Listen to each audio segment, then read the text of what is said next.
Bonuses are discretionary, and I've decided to reward the people who've contributed most to the company's growth. My son took on significant management responsibilities this year. My daughter streamlined our operations. That's leadership. I was still standing there with my hand raised. 50 people in that meeting, and every single one of them found something fascinating to look at that wasn't me. Phones, papers, the water stain on the ceiling tile, anything. I'd asked a simple question. So when do the rest of us get our bonuses? My boss had just announced record profits of $3.2 million. Everyone had cheered. Then he'd announced his son got $180,000. His daughter got $160,000. The rest of us got a speech about teamwork and how proud he was of everyone's hard work. I lowered my hand. My face felt hot, but I kept my expression flat because I'd learned a long time ago that showing emotion at work was the same as losing. He didn't even look at me when he dismissed the meeting, just gathered his papers and walked out. People started moving, talking in low voices, avoiding my eyes. I sat there, 10 minutes, 15. The room emptied. I stayed. I kept thinking about the manufacturing account I'd closed in April, the retail chain in June, the consulting firm in September that brought in $800,000 alone. I'd worked nights, weekends. I'd missed my sister's wedding because he'd called me 2 days before and said we needed to fly out for an emergency pitch meeting. "This is big," he'd said. "This is your chance to prove yourself." I'd proven myself over and over, and his son had gotten $180,000 for management responsibilities. I'd met his son twice. The first time, he'd asked me if I was the new person from accounting. The second time, he'd forgotten my name entirely and called me, "Hey, you." His daughter worked 3 days a week. I knew this because I worked 5 and sometimes 6 and 7, and I'd see her coming in late on Tuesdays, Wednesdays, and Thursdays, always carrying a smoothie, always looking at her phone. Last month, she'd spent 3 weeks rearranging the break room furniture and painting one wall pale green. That was apparently what streamlining operations meant. Before I tell you what happened next, thank you for staying with me through this. I need to say this out loud to someone who'll actually listen. Tell me where you're listening from right now. I want to know I'm not alone in this. My name is Corinne. I'm 31. People usually remember me because I have this habit of taking notes on everything. Always have a notebook with me. Always writing things down. My mom used to say I was born watching, born noticing things other people missed. I don't know if that's true, but I do know I've never been the loudest person in a room. I've never been the most charming. What I am is thorough, patient, and once I decide something matters, I don't let it go. I grew up in a town where nobody talked about ambition like it was a good thing. My mom worked 3 jobs to keep us fed after my dad left. She cleaned houses in the morning, worked retail in the afternoon, did bookkeeping for a small accounting office at night. I watched her leave before dawn and come home after I was supposed to be asleep. I watched her hands crack and bleed in winter. I watched her smile anyway, tell me and my sister that things were going to get better. When I was 16, I asked her why she never complained. She looked at me for a long time before she answered. "Complaining doesn't change anything. Working does." I believed her. Maybe that was my first mistake. I put myself through college, scholarships, loans, working campus jobs that paid minimum wage. I studied marketing because I was good at understanding what people wanted before they knew they wanted it. I graduated with honors and a debt that felt like it was crushing my chest every time I thought about it. I worked 2 jobs after graduation, one at an advertising agency, where they paid me almost nothing and expected everything. One at a restaurant where I smiled at customers who snapped their fingers at me and left 10% tips. I did that for 2 years, saved every dollar I could, paid down the debt slowly, painfully. Then I met him at a networking event. My boss. He was standing by the bar, talking to 3 other men in expensive suits, and something about the way he held himself made me think he was someone worth knowing. I didn't approach him. I listened. He was talking about his business, how he'd built it from nothing, how he needed people who were hungry, who understood that loyalty and hard work meant something. When he went to get another drink, I was standing next to him. "You said you need people who are hungry," I said. "I'm hungry." He looked at me, really looked. "Tell me why I should hire you." I didn't give him a pitch. I asked him questions about his business, what his biggest challenge was, where he saw growth potential, what kept him awake at night. He talked for 20 minutes. When he finished, I told him 3 things he could do differently. specific things, concrete. He wrote them down on a napkin. 2 weeks later, he called me, offered me a job. The salary was less than I'd hoped for, but more than I'd been making. He said, "Prove yourself here, and you'll go far. I reward people who deliver." I wanted to believe him. I needed to believe him. The first year, I worked harder than I'd ever worked in my life. I learned the industry. I learned the clients. I learned how to read a room, how to know when someone was ready to say yes, how to close a deal without making it feel like pressure. I brought in my first major client in month 7, a small manufacturing company that needed help repositioning their brand. I spent weeks on that pitch. When they signed, my boss took me out to lunch. He said, "This is exactly what I'm talking about. This is what leadership looks like." I thought that meant something. Year 2, I brought in 4 more clients. Year 3, 6. Year 4, the year that ended with that meeting, I'd brought in 11. 11 major accounts. I knew the exact numbers because I kept track of everything. Every pitch, every meeting, every late night and early morning. I documented it all in my notebooks because some part of me, even then, knew I might need proof someday. His children had started working at the business during year 3. His daughter first, then his son 6 months later. The announcement came in an email. Thrilled to welcome my daughter to the operations team and my son to business development. Family is everything, and I'm proud to build something we can pass down. I didn't think much of it at first. Rich kids working for their parents was normal. I figured they'd do whatever they did, and I'd keep doing what I did. But then I started noticing how he talked about them in meetings, how he'd mention his daughter's ideas even when she hadn't said anything, how he'd credit his son with insights that had come from me or from others on the team. And when I'd see them in the office, they'd be on their phones, talking about weekend plans, leaving early. I told myself it didn't matter. I wasn't there to judge them. I was there to work. The meeting where everything broke happened on a Thursday, November. The weather had turned cold, and everyone was already thinking about holidays. He'd sent a message the day before saying we were having an all-staff meeting to discuss end-of-year performance. I thought maybe, finally, he'd acknowledge what I'd done. What we'd all done. When he said $3.2 million profits, people clapped. We'd never hit numbers like that before. Then he started talking about bonuses, and I felt something in my chest lift. This was it. His son's name, $180,000. His daughter's name, $160,000. Then silence. He smiled at the rest of us and said, "I know this has been a challenging year for everyone. Your hard work hasn't gone unnoticed. Let's keep this momentum going into next year." That was when I raised my hand. That was when I asked my question. That was when everything I'd believed about hard work and fairness and earning your place shattered into pieces so small I'd never be able to put them back together. That night, I didn't sleep. I lay in my apartment, staring at the ceiling, replaying every word. The way he'd said discretionary, the way he'd called giving his children hundreds of thousands of dollars, rewarding contribution, the way 50 people had looked away from me like I was, embarrassing myself just by asking. I got up at 4 in the morning and opened my laptop. I pulled up my records. Every client I'd brought in over 4 years. Every contract, every dollar amount. I made a spreadsheet. By the time the sun came up, I had numbers that told a story nobody wanted to hear. Out of the $3.2 million profits, my work had generated $2.1 million, almost 2/3. And I'd gotten a salary that was exactly average for my position. Nothing more. I thought about quitting.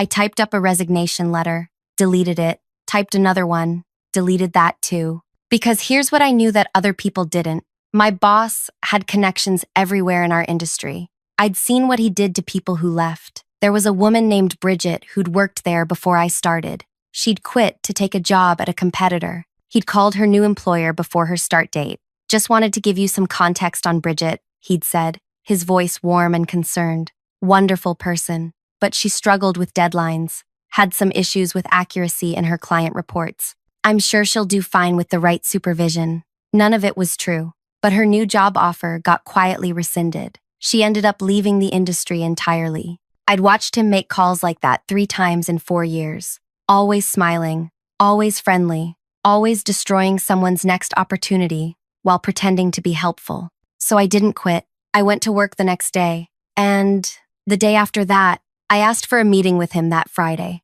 Professional, calm. I'd practiced what I was going to say. I had my numbers ready. He was typing when I walked in, didn't look up. I wanted to talk about compensation, I said. You're well compensated for your role. He still didn't look up. If you're unhappy, you're free to explore other options. That was it. That was the entire conversation.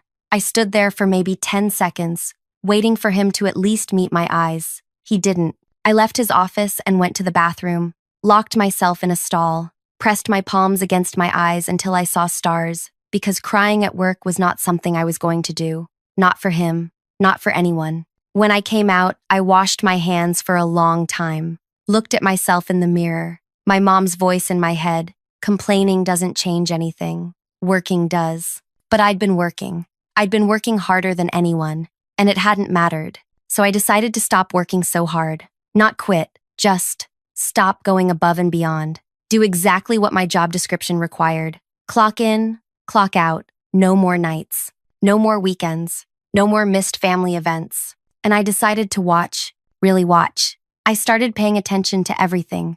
How he operated, who he talked to, what he said about himself, versus what was actually true. I'd always been good at noticing things, but now I noticed everything. I watched how he talked about his children at client dinners. We had one a week after my failed meeting with him. A potential account worth maybe $400,000. He spent 20 minutes telling the clients about his son's business degree, his daughter's instincts. They're the future of this company, he said. I'm building something that'll last generations. The client smiled politely. One of them asked his daughter a question about the services we offered. She looked at me. I answered. She nodded along like she'd been about to say the same thing. I watched how he retold stories. A pitch I'd developed for a tech startup became, in his version, something he'd come up with over breakfast. I told them we could cut their costs by 30%, he'd say to anyone who'd listen. I'd spent 2 weeks analyzing their operations to come up with that number. He'd glanced at my presentation for maybe 5 minutes before the meeting. His children didn't seem to notice, or maybe they did and didn't care. They smiled when he praised them, accepted the credit, never questioned whether they'd actually earned it. But I started noticing cracks. His daughter would sometimes get this look on her face when he talked about her accomplishments, something between pride and discomfort. She'd glance at other people in the room, like she was checking to see if they believed him. His son would go quiet when clients asked him detailed questions. He'd defer to his father, or to me. Once, after a meeting, I heard him on the phone with someone. I don't know, man. Sometimes I feel like I'm just here, like I'm not actually doing anything real. They weren't stupid. They were just living inside a story their father had written for them, and they didn't know how to step out of it. 3 months after the bonus meeting, his daughter found me in the break room. I was making coffee. She was holding her phone like she'd been working up courage to approach me. Hey, she said, can I ask you something? Sure. How do you do it? The client work. How do you know what to say? I looked at her. Really looked. She was 26, dressed in clothes that cost more than my rent, and she looked lost. You want to grab lunch? I asked. We went to a small cafe 2 blocks away. She ordered a salad she barely touched. I ordered soup.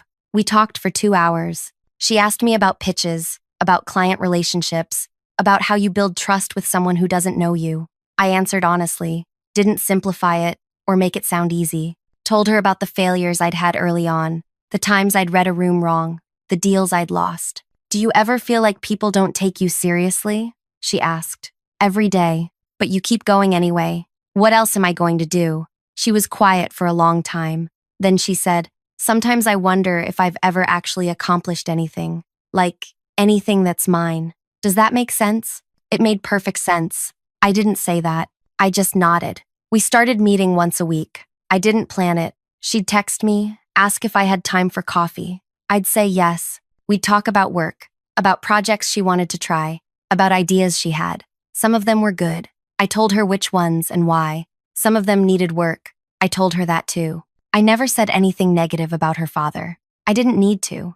I just showed her what real work looked like, what it felt like to build something yourself, to earn respect instead of having it handed to you. 6 weeks later, her brother called me. My sister said you've been helping her understand the business. Could we talk sometime? We met at a coffee shop near his apartment. He was quieter than his sister, more uncertain. He told me he'd always felt like he was disappointing their father by not being better at the work, but he didn't know how to get better when everything he tried got dismissed or corrected. He tells people I'm in business development, he said. I don't even know what that means. I just show up and sit in meetings and try not to say anything wrong.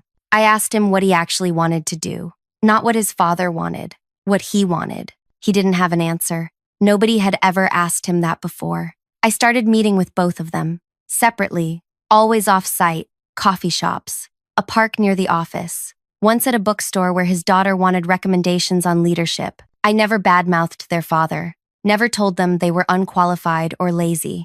I just asked questions, made them think, introduced them to people who could mentor them in real ways, not the hollow kind their father practiced. His daughter started asking him detailed questions about deals, who'd actually closed them, who'd done the groundwork. He'd get irritated when she pressed. Why does it matter? The deal got done. She'd notice the irritation, notice what he wasn't saying. His son started working longer hours, trying to prove himself, coming in early, staying late, but their father kept taking credit for his ideas, the same way he'd taken credit for mine. The son started to see the pattern, started to understand what I'd been living with for 4 years. I didn't tell them what to do. I just helped them see, clearly, and I watched their father, watched him get more comfortable, more certain that his legacy was secure, that his children would take over someday and carry on everything he'd built, that his name would mean something long after he was gone. He had no idea what was coming. The months passed. Winter turned to spring. I kept doing my job, just my job, nothing extra. When clients called after hours, I let it go to voicemail and responded during business hours. When my boss asked me to work a weekend, I said I had plans. His face would tighten, but he couldn't say anything. I wasn't refusing to work. I was just refusing to be used. Other people in the office started noticing.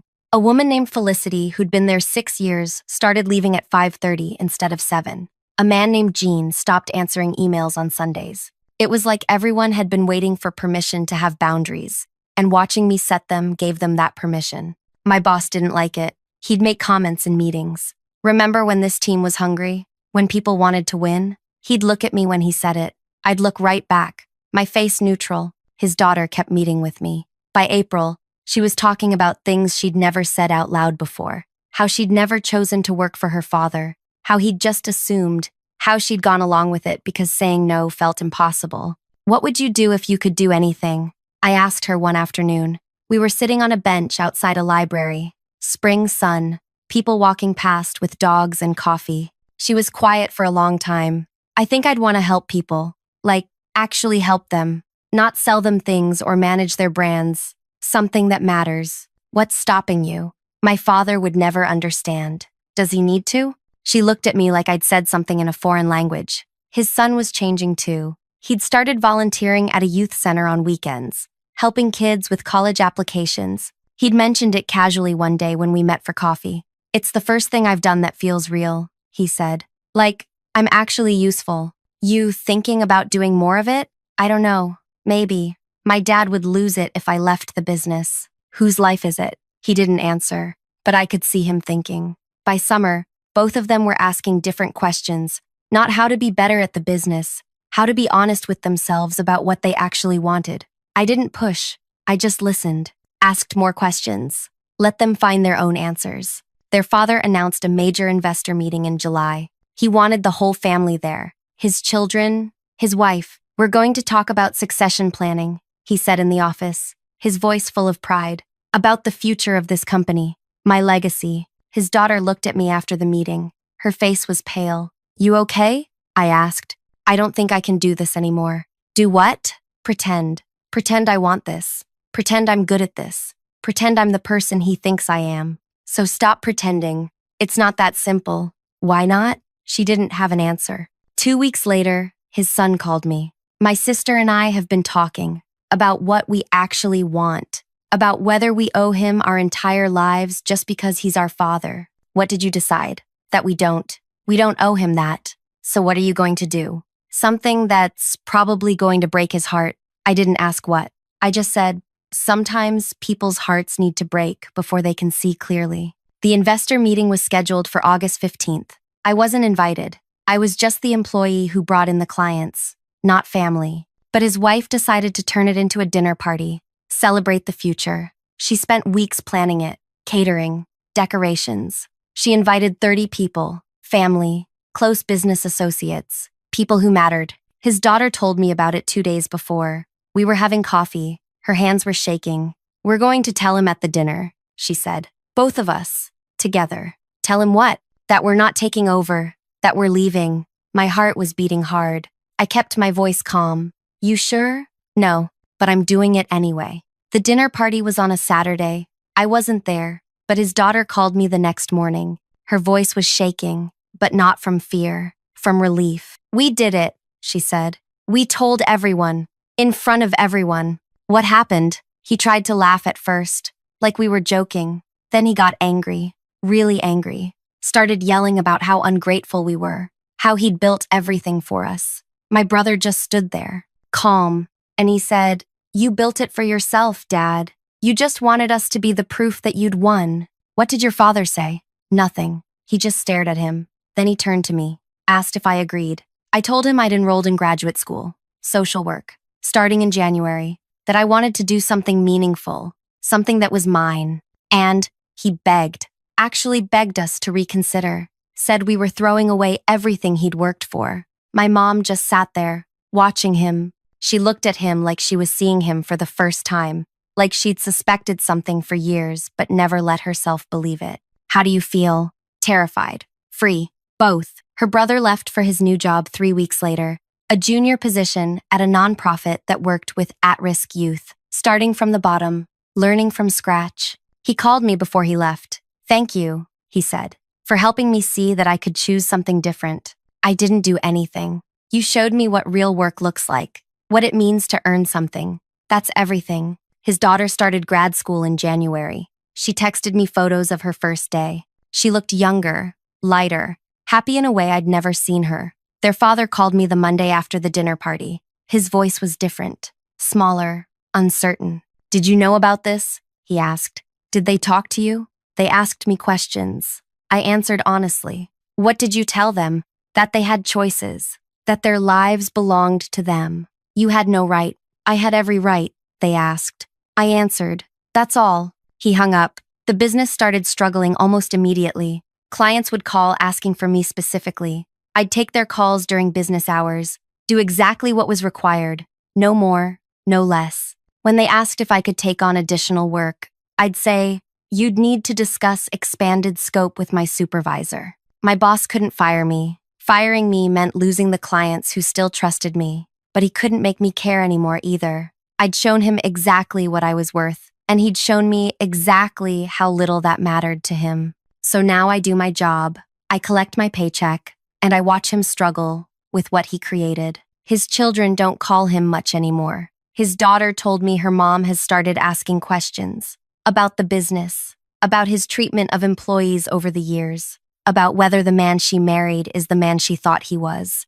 His son is thriving in his new life, actually thriving, building something real, earning respect from people who don't care about his last name. And every single day, my boss has to wake up and face what he lost. Not money, not the business, though that's suffering. He lost the thing he wanted most, his legacy, his proof that he mattered. His children were supposed to carry his name forward, validate everything he'd built, show the world that he'd won. Instead, they walked away. Chose meaning over money, chose authenticity over inheritance. And they did it in front of everyone who mattered to him, in front of his wife, his friends, his associates. He thought his power made him untouchable. He thought his children would always choose him because he'd given them everything. But money can't buy respect. It can't buy genuine love. And it definitely can't buy meaning. I didn't destroy his business. I didn't expose him or ruin him publicly. I just gave his children something he never could. I helped them see that they had permission to choose themselves,